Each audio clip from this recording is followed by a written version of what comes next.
लवकरच प्रदर्शित होणाऱ्या आम्ही जरांगे या चित्रपटातील अखिल भारतीय छावा संघटनेचे संस्थापक अध्यक्ष व जरांगे पाटील यांचे गुरु क्रांतीसूर्य अण्णासाहेब जावळे पाटील यांची भूमिका साकारणारे ज्येष्ठ अभिनेते प्रसाद ओक व सुबत भावे यांचा मुंबई येथे अखिल भारतीय छावा संघटनेच्या वतीने सत्कार करण्यात आला।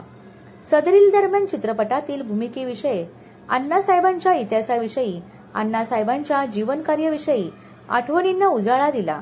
यावेळी अखिल भारतीय छावा संघटना प्रदेश महासचिव मनोज अण्णा मोरे, पश्चिम महाराष्ट्र अध्यक्ष मच्छिंद्रभाऊ चिंचोळे, पश्चिम महाराष्ट्र कार्य अध्यक्ष रामभाऊ सूर्यवंशी, पुणे जिल्हा अध्यक्ष वाहतूक आघाडी राहुल शिर्के व आदी कार्यकर्ते उपस्थित होते।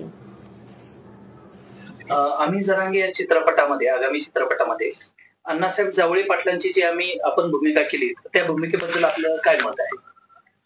मला असं वाटतं की माझी मागच्या जन्मीची काहीतरी पुण्य असणार आणि त्यामुळेच माझ्या वाट्याला अशा भूमिका येत आहेत। जशी धर्मवीरच्या निमित्ताने माननीय गुरुवर्य आनंद दिघे साहेबांची भूमिका आली, किंवा आम्ही जरांगे या चित्रपटाच्या निमित्ताने माननीय अण्णासाहेब जावळे पाटलांची भूमिका आली। ही फार मोठी माणसं होऊन गेली, यांचं काम फार मोठं होतं।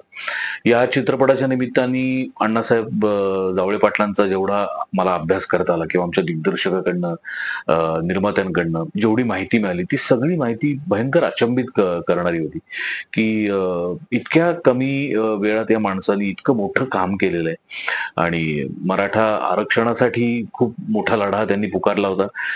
छावा संघटनेला अखिल भारतीय छावा संघटना करण्यामध्ये ज्यांचा सिंहाचा वाटा आहे असं आपण म्हणू शकतो, असे अण्णासाहेब जावळे पाटील।